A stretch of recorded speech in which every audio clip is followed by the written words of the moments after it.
Tēnā koutou katoa, councillors. I'm going to open our meeting, but I'd just like to remind councillors that the public section of this meeting is being recorded and will be made available on the Bay Plenty Regional Council website following the meeting and archived for a period of 3 years.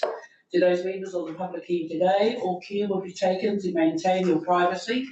However, as a visitor in the public gallery, your presence may be recorded. By remaining in the public gallery, it is understood your consent is given if your image is inadvertently broadcast.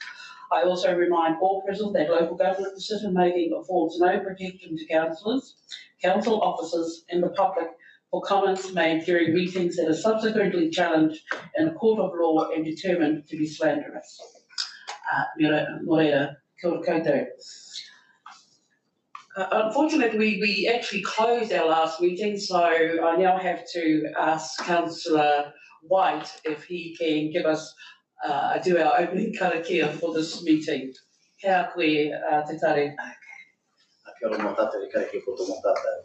Tutau mai runga, tutau mai raro, tutau mai roto, tutau mai wau. Kia tau wai te Maori tū, te Maori ora ki te katoa. Haumi e, wi e.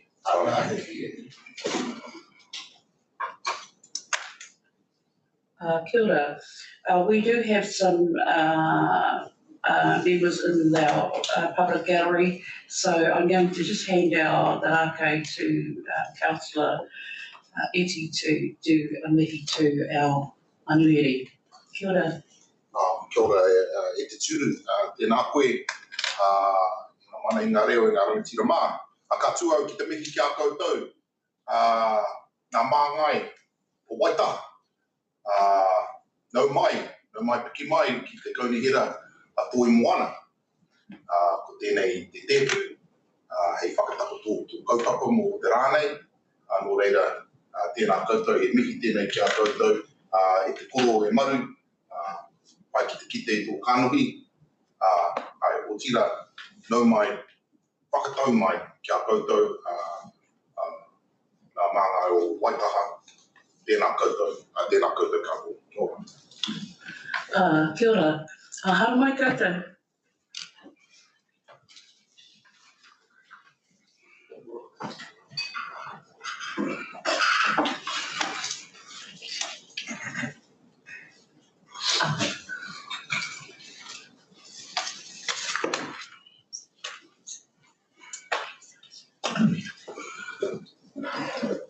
Just press those buttons.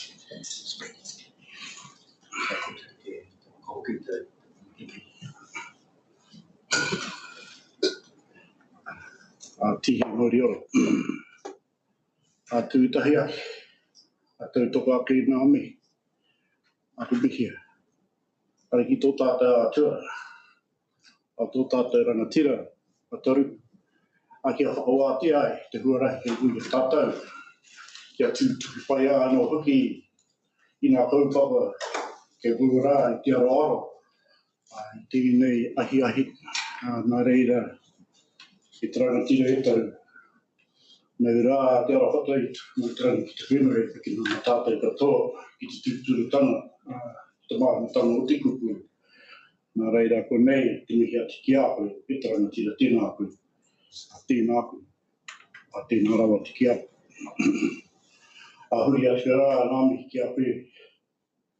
Anō hoki te rangatira, whakatau nei mātau, o e taha i te ahi nei.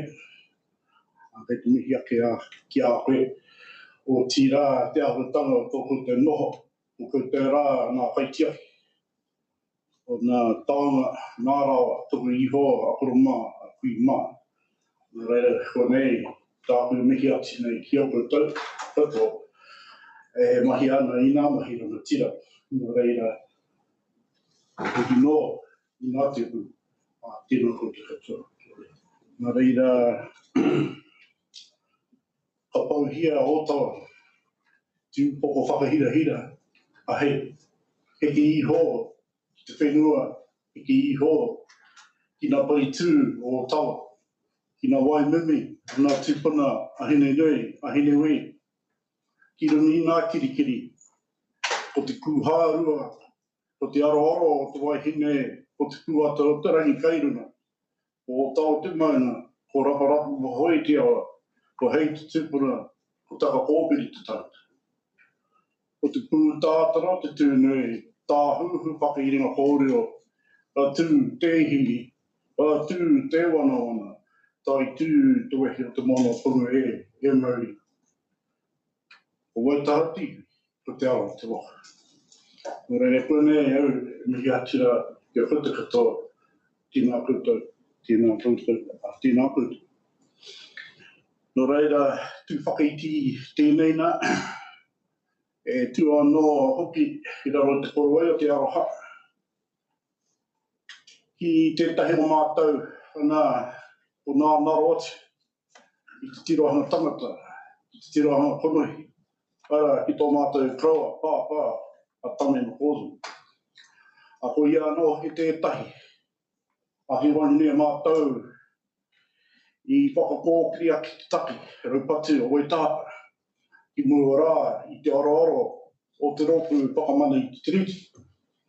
Nā reira, anei rā, mao ko manu, mau, ana ko tatu, ko tau i tēnei ahi, veke mātou te toko rua i roto i te roku toko whā, i whakatau, i te whakatau na tiriti mō Waitaha.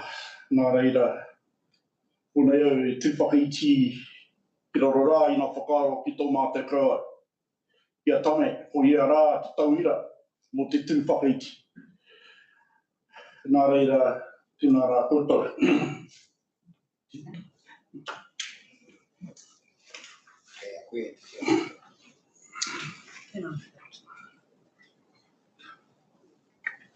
Kōrero koe maru. Tēnā rā tātou katoa.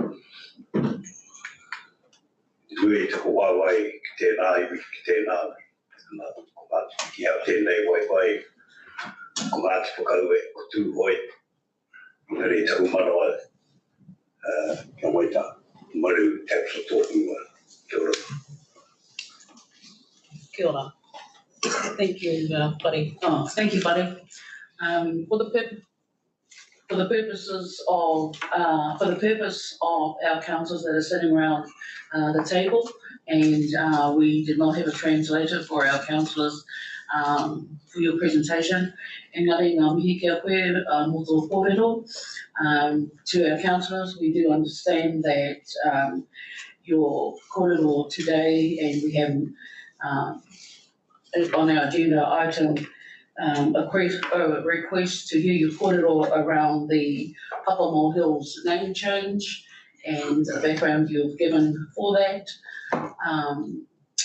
We also talk about the Waitaha deed settlement, which Maru you have given on many occasions, the need for council to be aware of the content of that deed of settlement and how that ties into the work that is done by the Komiti Regional Council. I just want to go back because to the discussion around the Papamoa Hills name change, and I take on board, I note the kōrero that you have given, but to explain to the councillors that this has been a discussion that's come out of Te Uepu, which a report was given to us by staff today advising our staff that the Te Uepu is now a combined membership of the four hapu iwi that sit on Te Uepu, as well as 4 councillors that have been appointed to that committee. And just to acknowledge that we are now receiving the handout that you've given to us, but I will continue in that vein because obviously we haven't had time to read the report. So once again, I want to say that we've noted what you've come here to say, and this matter, but just to, I guess, let you know that the decision around the name change will firstly come to this council via Te Uepu. We are aware that that matter is still on the table with Te Uepu, and there is a tikanga process being undertaken. So there will be There will be no decision making at this meeting today around that. Just to say that we will receive the kōrero that you have given us today and refer the matter back to Te Uipu, because we know that this is still work in progress and we are still waiting the feedback from the respective iwi that sit on Te Uipu around their decision around the name change.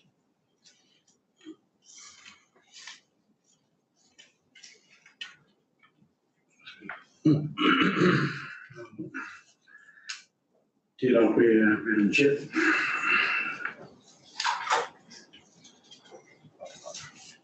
Honestly, it's not a name change. It's an ancient name. And in reference to the name that's proposed at the moment, it hasn't been discussed at all as the only name. Now, when I'm talking about Te Rai o Papaomo, I am only making reference to Papaomo o Pa itself, which the geographical name for the whole Papaomo area gets its name. He Waihi Taputea. So that's a sacred area. And on Papaomo o Pa, there is a rock face in the shape of a rai, hence Te Rai o Papaomo. Papaomo was a name given by our tūpuna hei as the waka was making its way down to Mahetu, and he asked that Te Arawa line itself up to Te Rai o Papaomo, and that's when he got up and he gave these words. He wahine, he wairua, no te ao take, no te ao tawhito. He rō te mahu e. E te awhiaki ia, I o Nauri, e te takato tī papa ia. She's a woman. She's from the spiritual world, from the ancient world. She has long hair, and in her hair, she's embracing her children. And she's lying with her hands under her chin and her stomach to the ground, takato tī papa. And hei proclaim ko te rai o Papaomo tēnei. However, Te Rai o Papaomo is Te Rai o Papaomo. We have 8 pa sites there. From Te Rai o Papaomo, we go from there all the way up to Otani Wainuku. And that's inclusive of all the pa sites, even Otawa itself. At that time, it was called Te Upu o Waitaha. So that's the Papamoa Ranges itself. And at the birth of Takapōpiri, it was changed to Te Upu o Takapōpiri. So that's the mountain range itself. So when we talk about the mountain range itself, we will talk Te Upu o Takapōpiri ki Rotaini Wainuku. Te Upu o Takapōpiri ki Rotawa. Te Upu o Takapōpiri ki Te Rai o Papaomo. So there are specific areas on Te Rai o Papaomo, on Te Upu o Takapōpiri, that have their own names and have their own mana. But that whole mountain range from Te Rai o Papaomo to Tāne Wainuku to Waitaha has always been Te Upu o Takapōpiri. So you've mentioned that Murray has presented this, our treaty claim to this committee quite a few times. I've never been actually here to listen to him, but so I've tried to abbreviate this just to put it in this context as to the reason why we're actually here today. So we're leaving Te Upu over there, and we're bringing the context of our treaty to you today. And Madam Chair, am I allowed to proceed? I'm not going to read the whole thing, but I will start off from Te Tikanga, or the purpose. The purpose of the Waitaha Treaty Settlement, Waitaha Settlement Act 2012 is to give effect to the certain provisions of the Deed of Settlement, which is a deed to settle historical claims of Waitaha.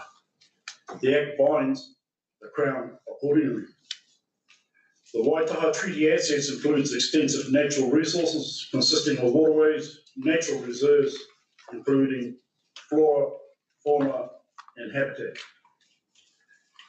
In your hands, you have a working relationship document.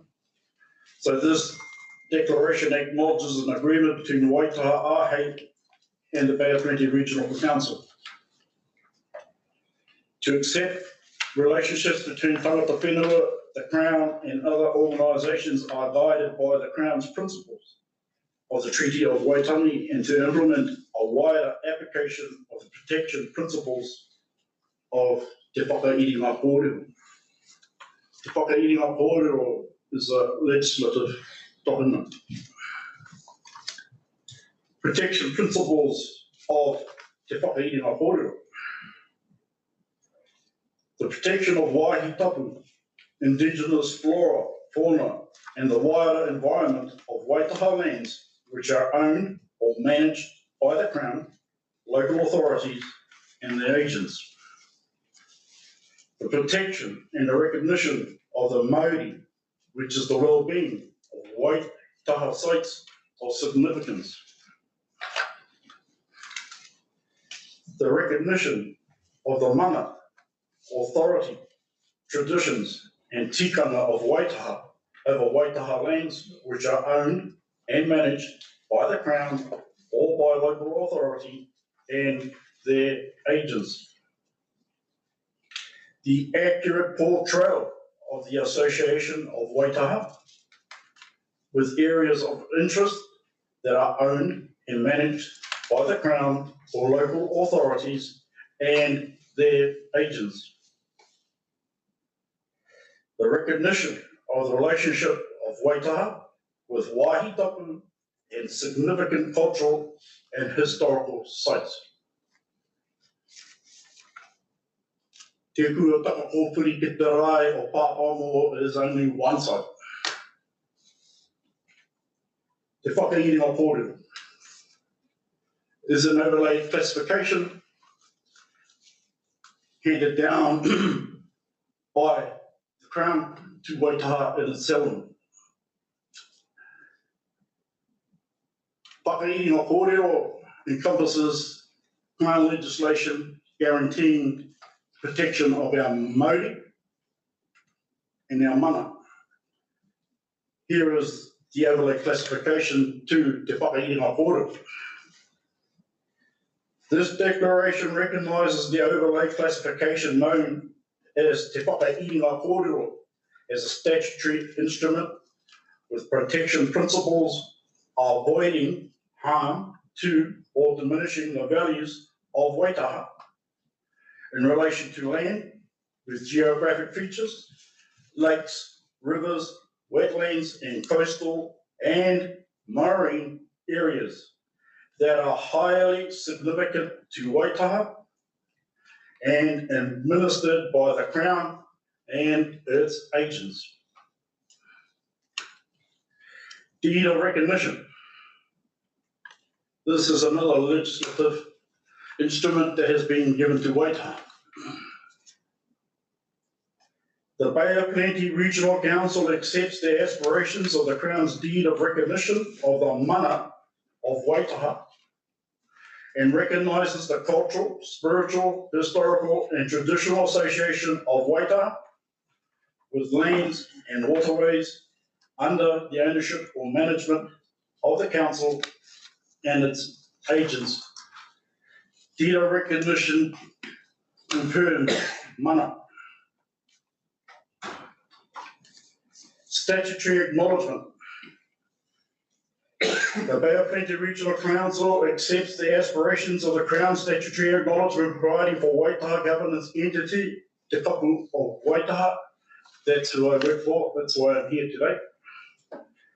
to be consulted on specific matters and have respect to its views over Waitaha lands with geographic features, lakes, rivers, wetlands, and coastal marine areas which are owned or managed by councils and its agents.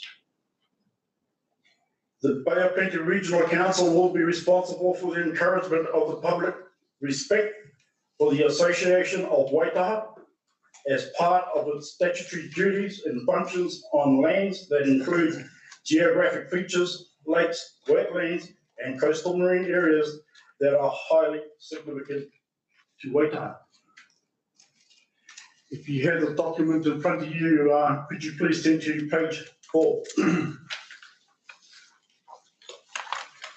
And this is the minister himself at that time, was Michael Cullen.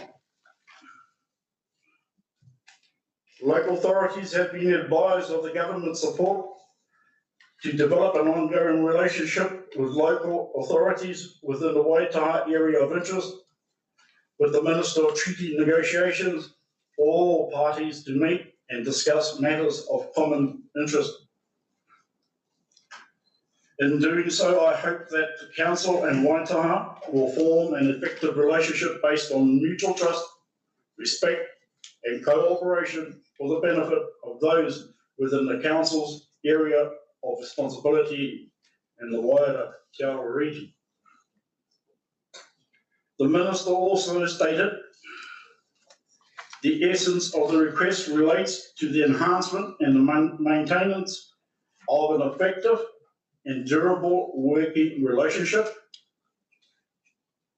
with those local authorities post-settlement to develop an effective and durable working relationship that allows the parties to benefit from mutual cooperation. This declaration is not legally binding in submission to and in proceedings before a relevant consent authority concerning activities within, adjacent to, or directly affecting lands with geographic features, lakes, rivers, wetlands, and coastal marine areas that are highly significant to Waitaha. However, its aim is to recognise, enable, and promote the obligations of Te Whakairianga Kōrero and the practices and policies of the Regional Council, avoiding harm to or diminishing the values of Waitaha that subsequently lead to legal challenges. If you turn to page 5,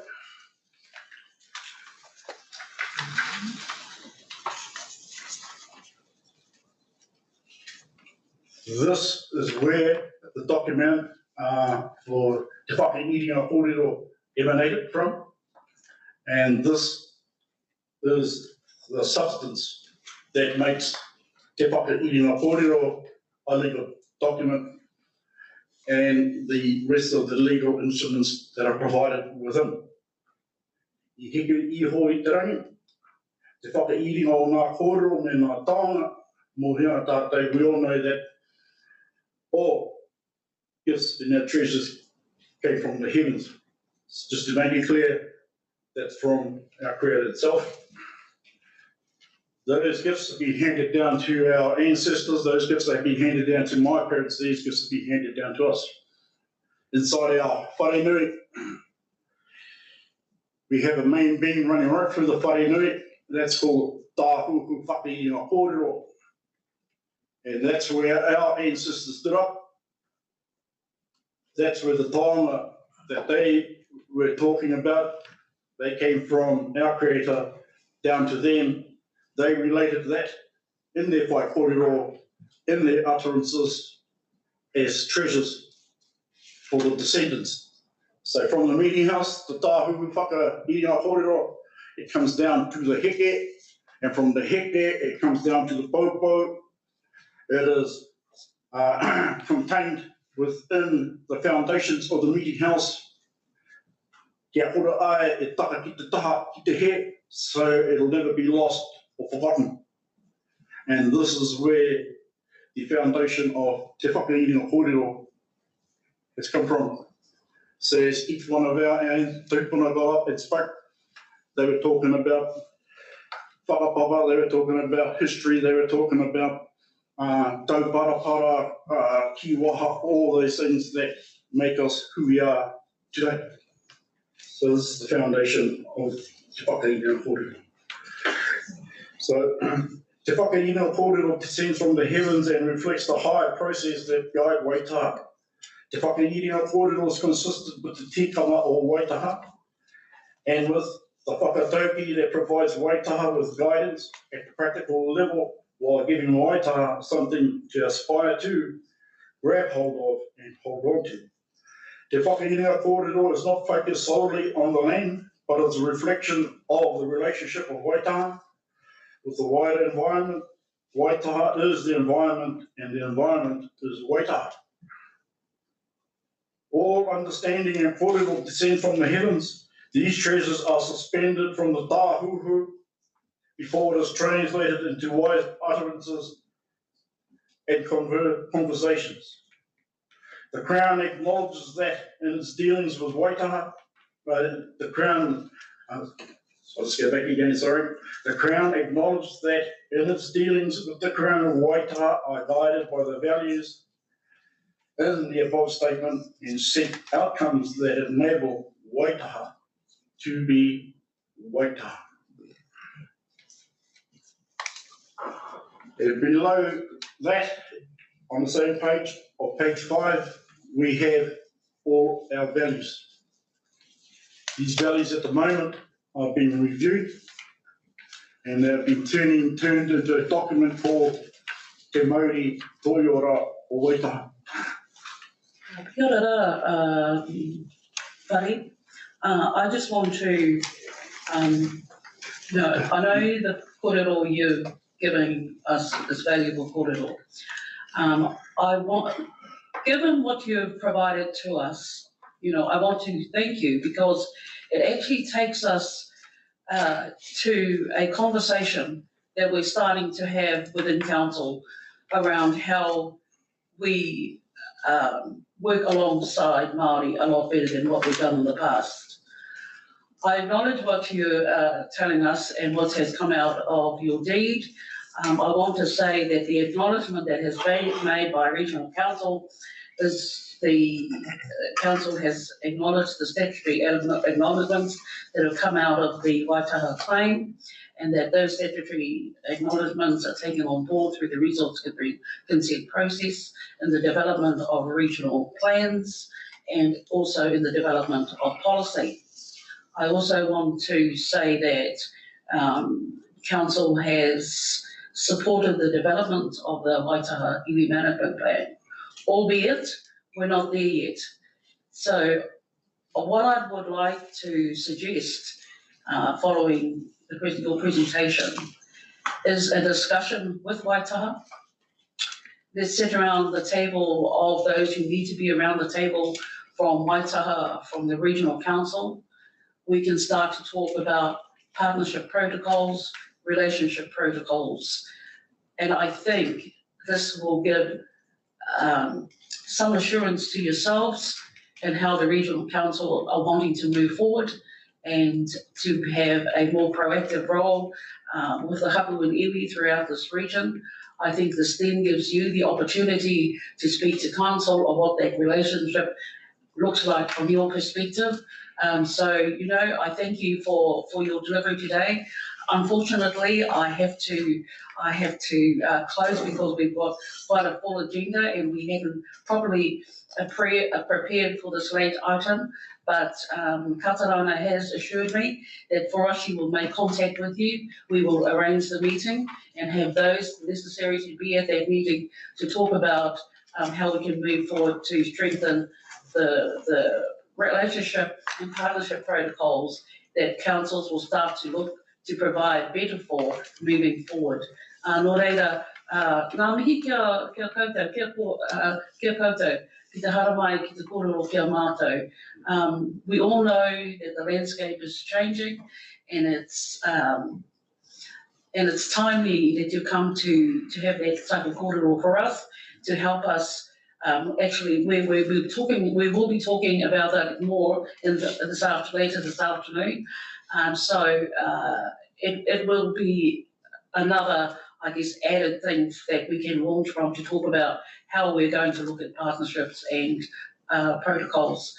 So with that, I want to thank you for your presentation today and look forward. I hope I'm included in the discussion and that you allow me to be part of that discussion when we start to talk about relationships and partnerships with Waitaha.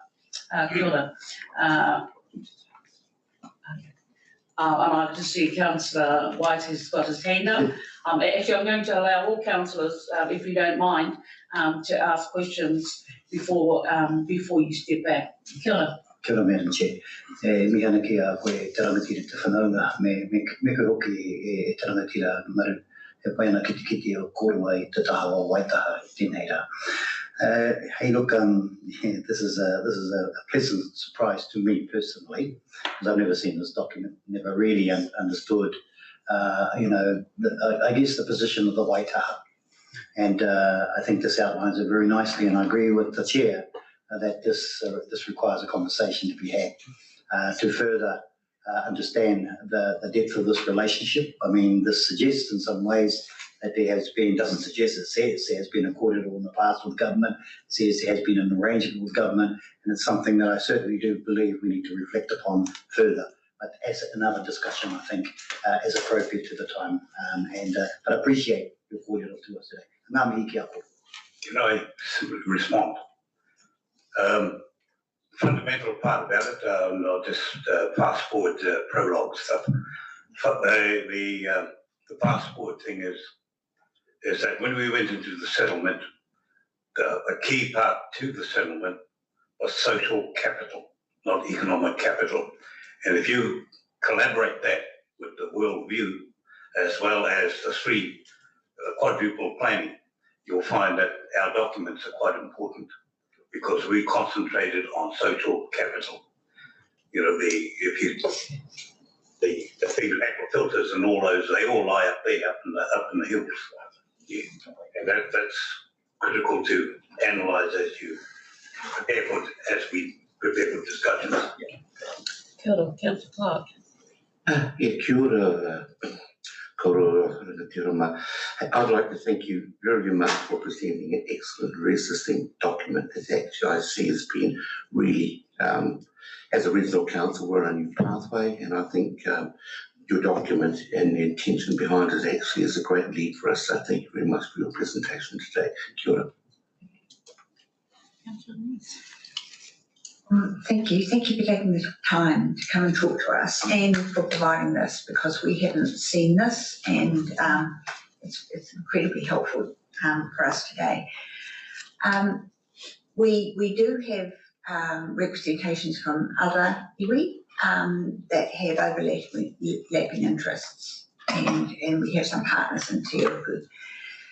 Have you recommendations on how we as a council manage those overlapping interests? Because it is a challenge for us. We have those in the treaty settlement itself. This is why our settlement has come out like how it is. We've discussed all those cross claims. To give you an example, the Ho-Ho block was worth, they wanted us to pay $19 million for that. We got that reduced down to 4 million and gave half of it away, half of the Ho-Ho block away. So we took into account, as I pointed out, the social capital was more important than the economic capital of it. As a consequence, Cullen had reduced it down to $4 million because he saw the things like three waters and all those issues can be implemented into our discussions. Just to come back onto your question, as Councillor McDonald had mentioned before, that we had to try to move forward under the auspices of tikanga. So we have a group of 4 we have one objector.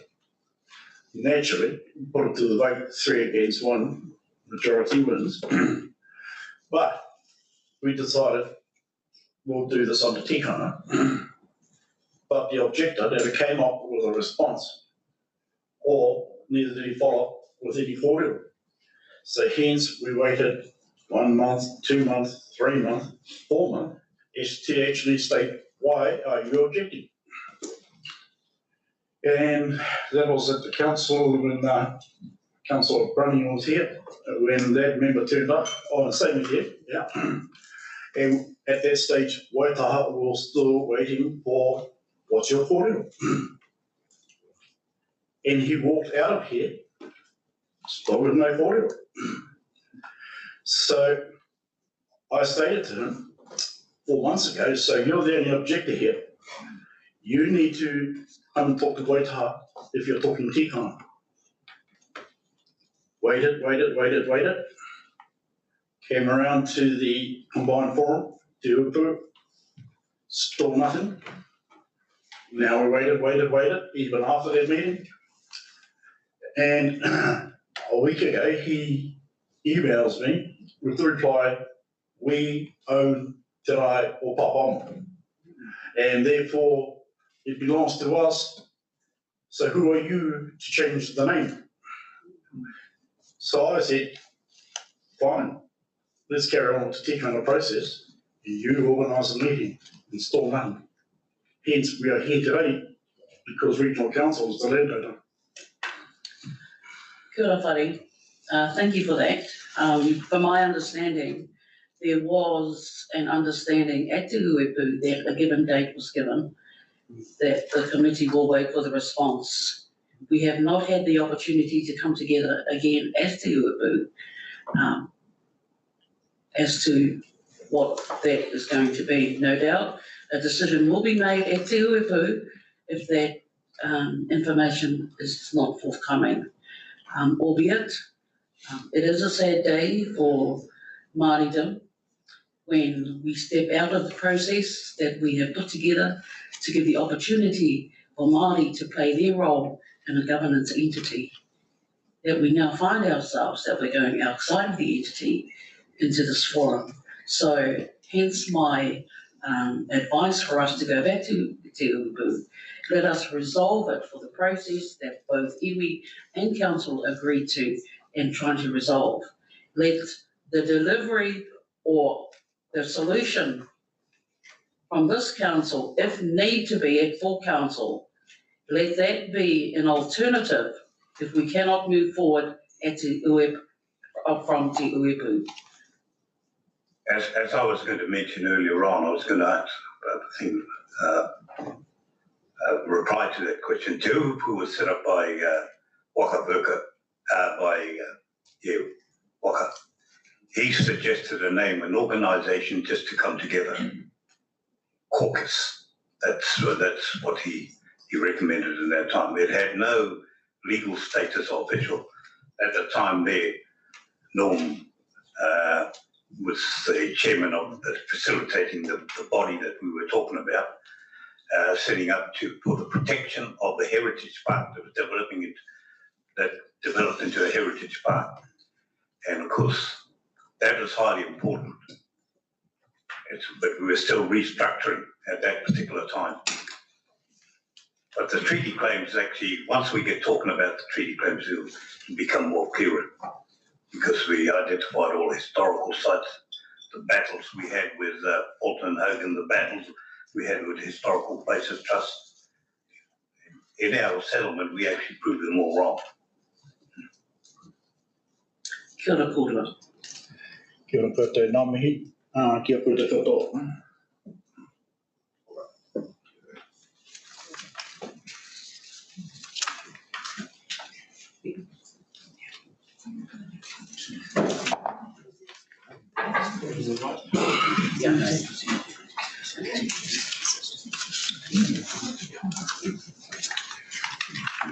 Moving along with our meeting.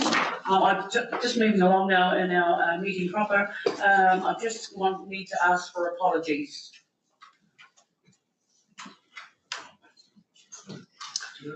Councillor Crosby, I move Chairman Leader. Well, he's right here. Andrew's there. He's zoomed in.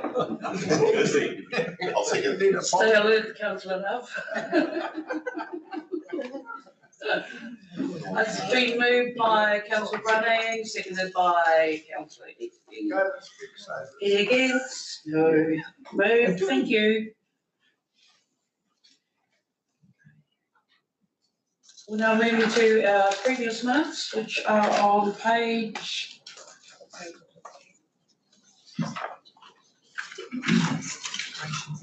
I'm sorry.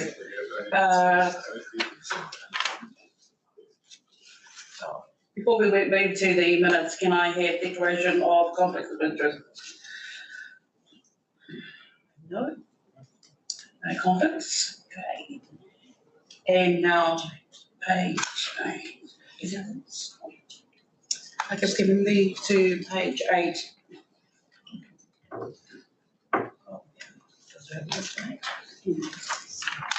Is Councillor Rose in a hot air balloon or something?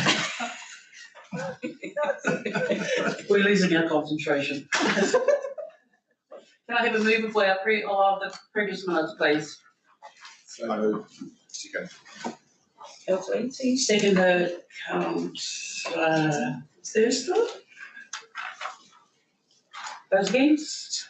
No. Move. Thank you.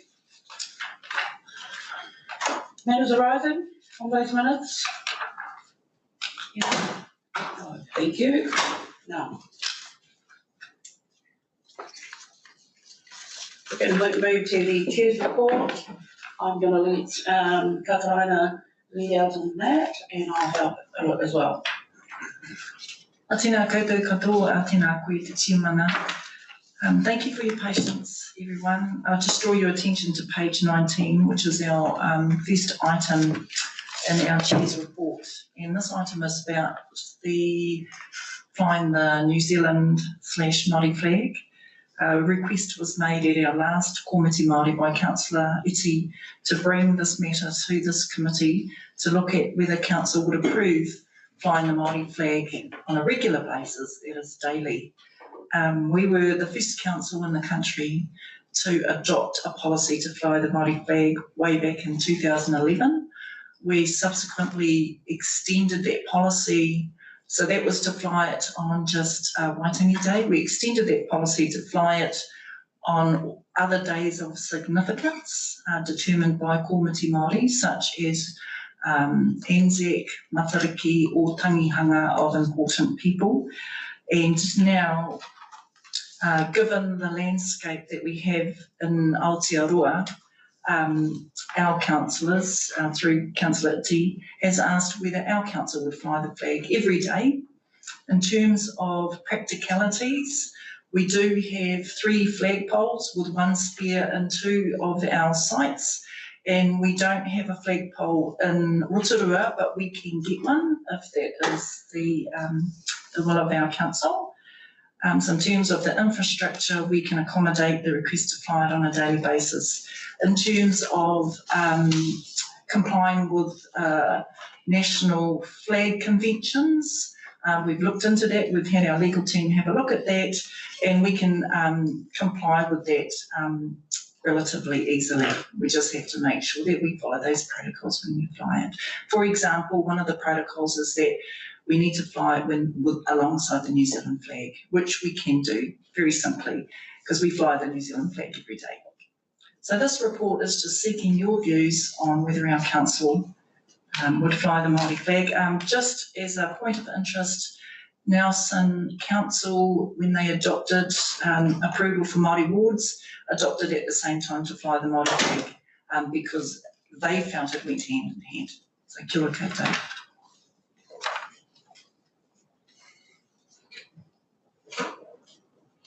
And just in 3.2 of the report, just to clarify around Te Uipu, as we heard this morning in our council a meeting, that Te Uipu has moved from being an advisory subcommittee as to a shared decision making with 4+4, the councillors and the 4 iwi representatives. So just clarification around 3.2 and updating that. Madam Chair, can I raise a point? Has this document been tabled at your particular uepu meeting at all? This one that refers to the We haven't had anything at uepu yet. Okay, nothing. Okay. Yet. So it's still very much alive. The expectation that a lot of that was supposed to have come back from the report from the 4 iwi in regards to the tikanga process that they were undertaking. So, and that meeting is still to be had for them to report back to. So we're kind of in a limbo stage at the moment, awaiting the response back from the 4 iwi in regards to the tikanga process they are undertaking in regards to the renaming of the hills. Do we have a timeline for that particular situation? I could have asked Pim, but Pim's not in the room at the moment. I know there is a meeting date set for the next uepu meeting, but I haven't got it with me at the moment. But my understanding that the 24th of June was the deadline to have a response back to staff, and I'm not aware of that either. So that really it was that day to have that feedback, so they could feed back into the next uepu meeting. And can I just clarify, it's my understanding that we, Te Uepu, have been working for some time as a advisory committee to council, which has been representatives of the hapu in the area that have had an interest right back to when councils were involved in this land and the purchase. And a name was given at that time, and that any name change is most likely to come from Maori, and they need to agree on that. So it's largely outside our jurisdiction about any plan change. So in the meantime, it has a name and will continue that way.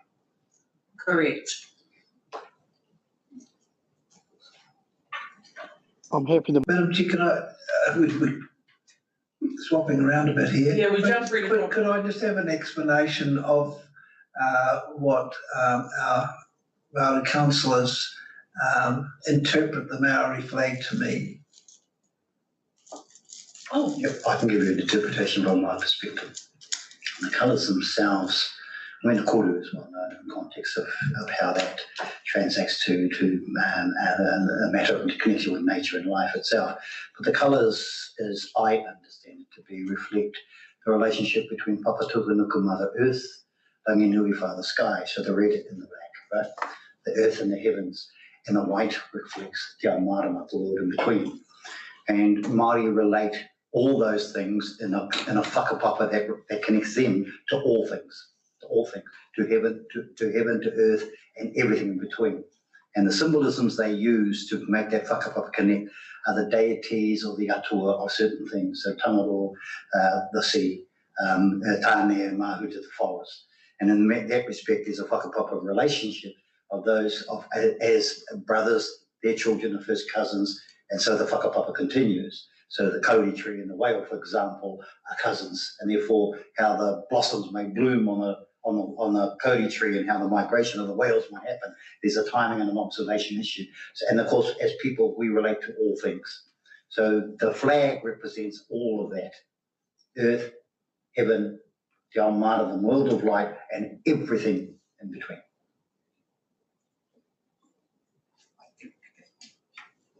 Go on, Madam Chair. Just to give some context, because I requested this report, it really was around the symbolism of it. The flags are a symbolic mechanism within our society, and I think considering the mahi that we're doing here at the council is why I requested the report. So I think it's a really good step with the elevation of Komiti Maori and the mahi that we're doing. I think it's an indication symbolically to our iwi partners as to our intention. Madam Chair, it's a flag that's inclusive of everybody in the concept. Nothing is separated. I guess for me, it's a recognition for Māori acknowledging their place in this place and in this country. For me, it's a recognition that our council recognises the partner role of Māori under the treaty. To me, it's a recognition of how we will start to change our modus operandi in working alongside Māori. To me, the flag signals the change that we will be making, and we will start by flying the flag. Kia ora. Oh, that was my question. Is it just the flag for Maori, or is it a flag for everybody that recognises the Maori worldview? Because that is, I would embrace that. But if it is just the Maori flag for Maori, then that's a slightly different thing. I want us to be one people sharing our different perspectives. So I just wanted that clarification. Kia ora, Councillor Nees. The question's always been when we have the debate over one people, it's like, well, which one are we? And it is a symbol of a Māori worldview, as Councillor White had described. Papatūānuku, Rangi, and Dao Marama in between. And that is a reflection on how we see things, and we want non-Māori to be able to embrace that as well. And that is what we're doing as a council when we're doing our work around regarding Mātauranga Māori, that we are embracing those concepts. So symbolically, that is, it's as far as I'm concerned, an acknowledgement of that partnership and that worldview, that we're bringing that into our council and into our work program. The other thing I want to say too, the recognition of things Māori is not exclusivity. So it's not just including Pākehā. We would include all cultures. So it's about all whanata, not just Māori, but, we all know that it has been a struggle for Māori to have the voice, at levels like this that we're sitting around now. And the landscape is changing, and so we should move with the changes and make the provisions that need to be made for. Madam Chair, if I may, I think the issue is around, is it a Māori flag? And for example, is it a Māori New Year, Matariki? No, it's an all-embracing concept. If we talk about how Māori see the world, it's all things in place, have time and place, all things interrelated. Environment, climate change, we as human beings interacting in that space, it's all inclusive. The unfortunate thing is that we call it a Māori flag, we call it a Māori New Year. In fact, the New Year, Matariki, is a new year that reflects exactly our climatic changes, exactly the lunar calendar as we see it, exactly acknowledges plays or the Southern Cross, which we only see in the southern hemisphere. They have the Northern Star, so it's all inclusive. So I think that is the problem. We just saw it as our flag of all people. We saw it as a new year of all people. That actually relevant to where we are in location in this particular part of the Pacific, then I think we'd be a lot richer for it. I think we also get caught up in the language that we use.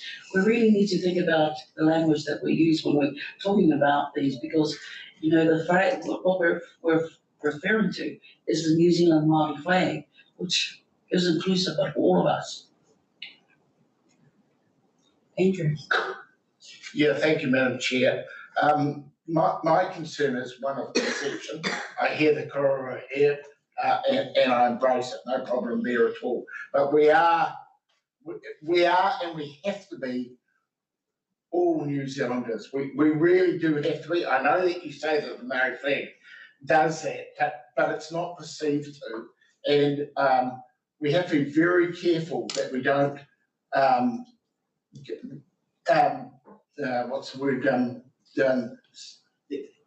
polarise people into factions. And that's where we're going as a country, unfortunately. We're all getting polarised, and somehow we have to bring everything together. And if I thought flying the Maori flag alongside the New Zealand flag would actually embrace the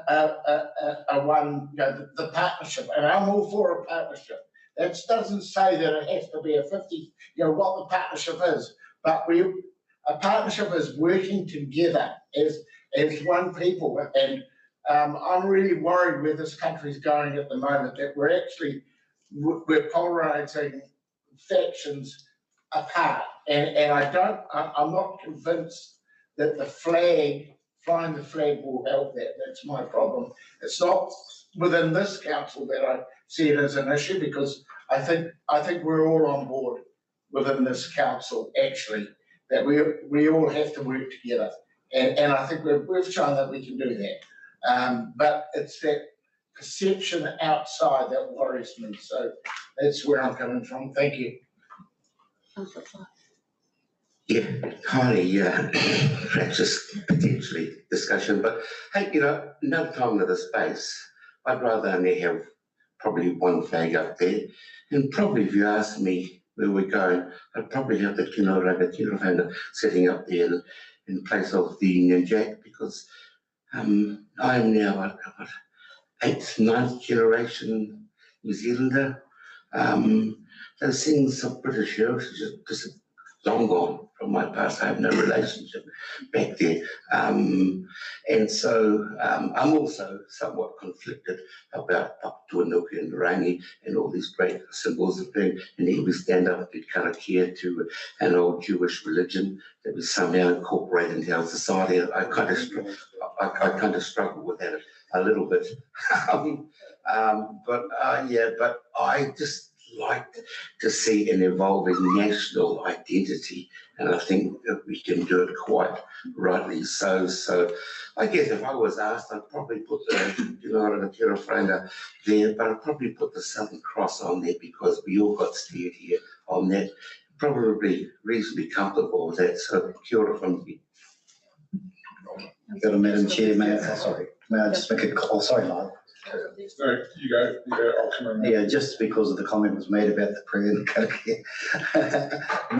Maori karakia, Maori are very embracing of all religions, really, as long as they refer to the creator of all things and refer to goodness and well-being. And then for that whatever we may refer to in our karakia is all meant to be good and positive around the notion of good versus evil in many respects. And we always want blessings of good. And so whatever I might say, in Jesus' name or in Creator's name, then that is meant to be good and covers many, many aspects of our spiritual realm.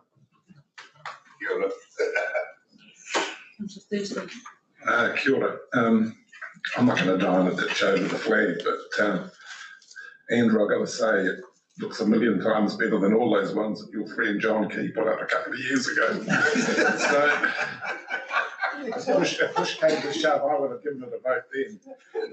But no, we've been assured by staff that the flying is going to meet all standards, procedures and protocols with regards to flying the national ensign beside it. So I'm happy. I'm not going to die on a ditch over it.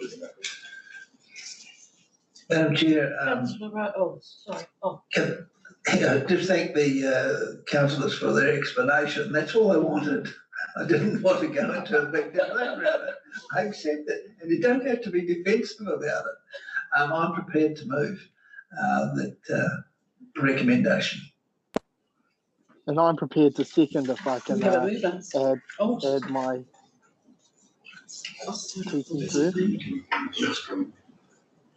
If you want to lock up, if you're on the second, then I'll do that. Okay.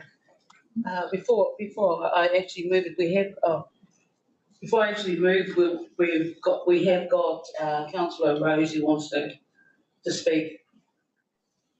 Sweet. Hey, sorry for my movement. I'm not on mute. Yeah. What? Am I on mute? Am I on mute or no? Still on mute. Can't see you.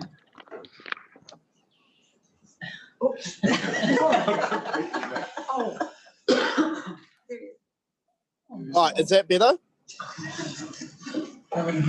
No, can anyone hear me? No? All right, no, don't worry. He's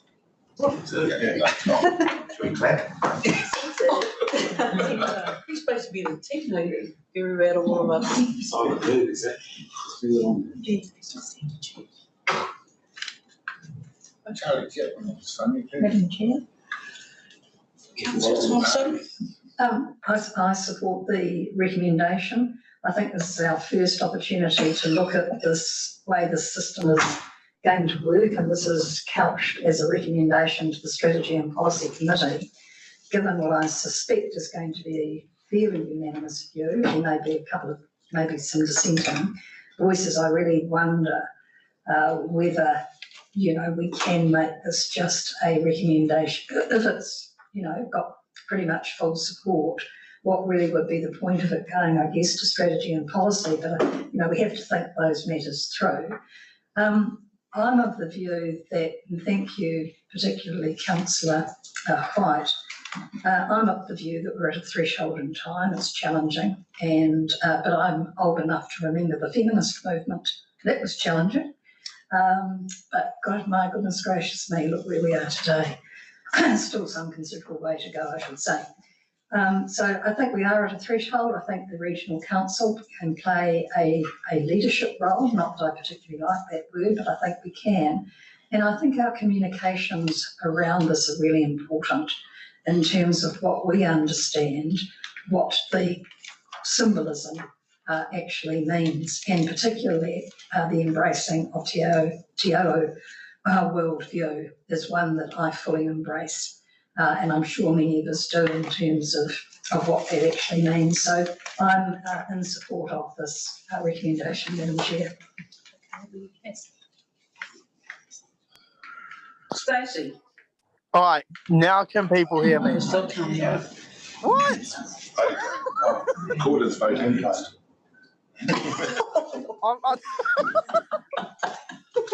I'm unmuted, guys. Yeah, well, okay, I've had a mover and a seconder. Those against? Thank you. I'll take that as being moved. Thank you.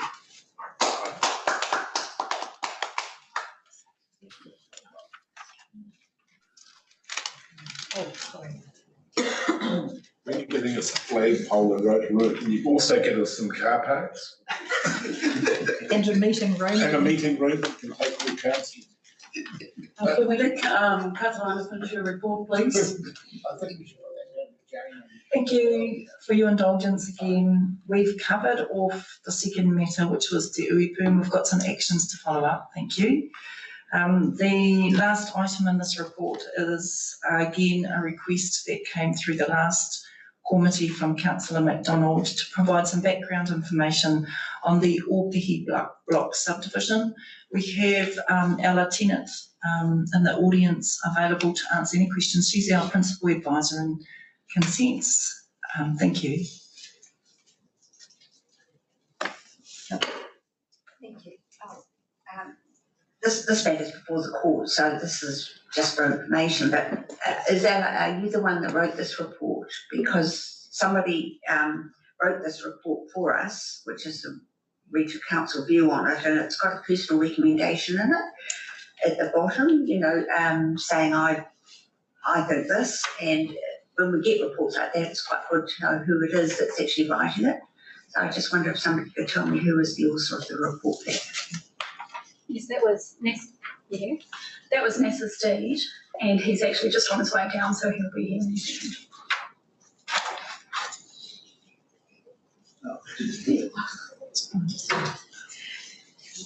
Oh, yeah. I'm going to assume that everybody read what was given out. Am I correct in my assumption? Yeah. Or, yeah? Okay. So can we go directly then to questions about what's been provided?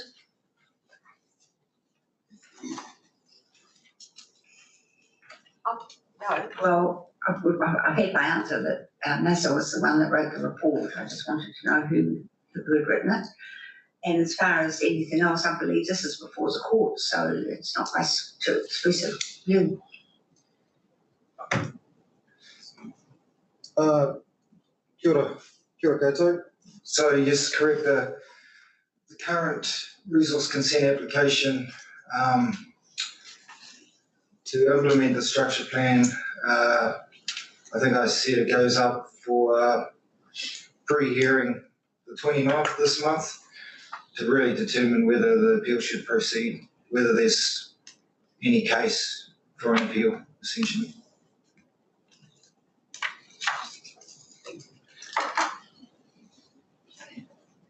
Councillor Clark. The right to potentially make a statement, Lee, not a question. This is the most peculiar thing.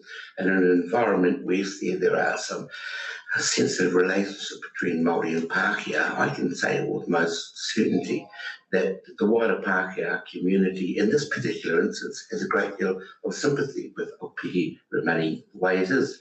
I mean, there is kind of really an acknowledgement that much of this area is wahi tapu to Maori. There are some very significant landscape features there that make Whakatane the place it was. So I just, while I understand the nature of the consents and the legalese behind it, I just thought I'd table that as a probably wider community expression of the way I perceive our community to be feeling this currently. Kia ora. Well, I just want to thank staff for putting the report to us. That was raised at a Komiti Māori that we had in Whakatane, and admittedly, the majority of us who sat around that table had no real in-depth background to it, and it was being presented to us by tangata whenua, hence our request for a more in-depth background for those of us who didn't know the background to Opihi. And saying that, no doubt it will not be the last time that it will be brought to Komiti Māori. No doubt tangata whenua will come back to us as a result of the appeal court action, and so thank you very much for the comprehensive report that you provided to us. And I see Councillor Izzy with his hand up. Aroha, Madam Chair, I just wanted to just indicate to the council, because you can see it's a very substantial report. This has been going on for a long time, but just indicate to the council with regards to, not only are we shifting in terms of culture inside of New Zealand, there's been a huge shift in terms of culture inside of Maori. And so when you see that actually the Opihi trustees sold the land and the decisions that were made back at that time, there has been a shift inside of culture inside of Ngāti Awa as well. So I know the rangatahi of Ngāti Awa feel very strongly about this, and that's why they brought it to our attention at the last Komiti Māori. I would not be surprised if this turns into another Shelley Bay or Ihu Mātao kind of situation if it heads in that direction. So I think we just indicating this for my fellow councillors so that there is that a common theme with Ihu Mātao, for example, is the difference in opinion between younger Māori and older, the establishment, you could say, of Māoridom. And that is a conflict that's also playing out in Shelley Bay in Wellington, and this is another one of those situations. I think there's actually about 5 occupations currently going on, and they are somewhat of a domestic situation. Yes, probably with Opihi, I think everyone sort of seems to be on board in terms of Ngāti Awa these days, but as you can see, if you look at the report, the decisions that were made some decades ago reflect a perspective of that generation, and that has shifted. So I just wanted to add that. Kia ora. Kia ora.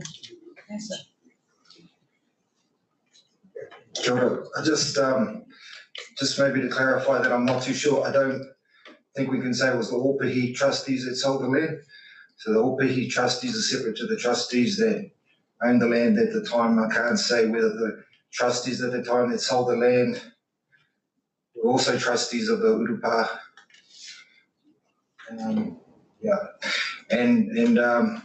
the point about the rangatahi, so the Hokuwhitu appeal against the district council decision back in 2000, there were 2 groups. There was a rangatahi group and the Hopuwhitu hapu who challenged the decision of the district council to approve the land use to establish the Mātātua marae on the 100-acre block.